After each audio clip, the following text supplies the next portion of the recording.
All right, hello everybody. This is part 3 in our golf tips month of April. The first one was about position and posture. The second was about a drill for pelvic engine that I like to teach.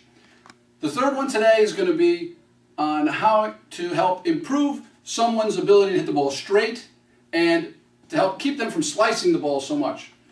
Slices come from, or one of the reasons anyway, is allowing your body to slide through the shot instead of rotating your weight onto your firm left side.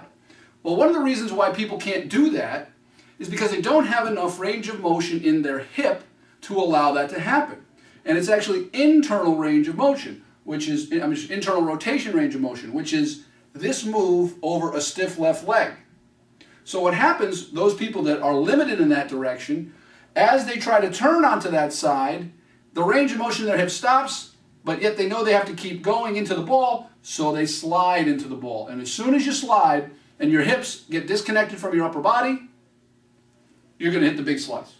And so there's something as simple as having a hip tightness or fixing a hip tightness, we can then help improve someone's ball flight.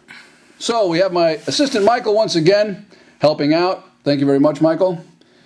This is a drill just to test somebody's internal range of motion. Internal rotation range of motion. Let your feet flop out to the side, and you can see Michael is very limited. Once again, he's got bad posture, and he's got not such great hip internal rotation. So we've got to help improve this, and this is one way for you to just check that with your people, just to see how that internal rotation motion is.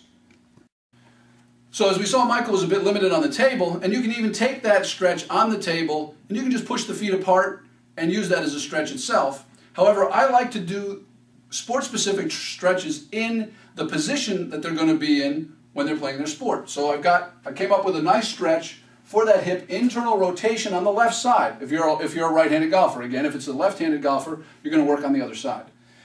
What I like to see is someone kneeling on a bench with their back foot hooked on the bench so that it fixes the leg in place and you can't move it, which is what happens when you have golf spikes on and your foot is on the ground, okay? Then what we're going to work on is just turning our body gently into a stretching position, trying to bring our hip and bring our pelvis around, just like in a golf swing, as far as we can go. And sometimes it helps to have just a little extra oomph by holding on to something or using something that we can generate some force to turn, because hip tightness is very hard to stretch, and you need a lot of force to get into a stretch position, but you need to be very careful. You don't want to go hard with someone. You always monitor how they're feeling. So now I'm in a weight-bearing position, similar to where I'm going to be when I'm over a golf ball, and I'm working on turning my chest to bring my pelvis and really turn into that hip.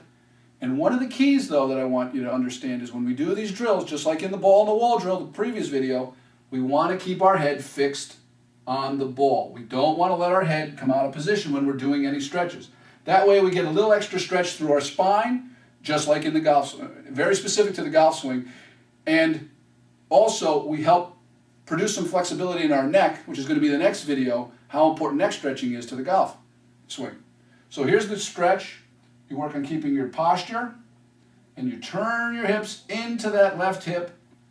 We're not looking for pain when we do stretches. We're looking for a little discomfort, maybe no higher than a 3 on a 10 scale, because we do need to create some type of force that can allow the tissue to elongate, but we don't want to cause pain when your body will then start to fight and react with muscle contractions, and then that becomes counterproductive. So I want to thank you guys. Again, hip internal rotation is very important, as you can see in a golf swing. This is also another very good stretch to do with somebody if they're not swaying. I like the bench because it really helps isolate out that hip internal rotation.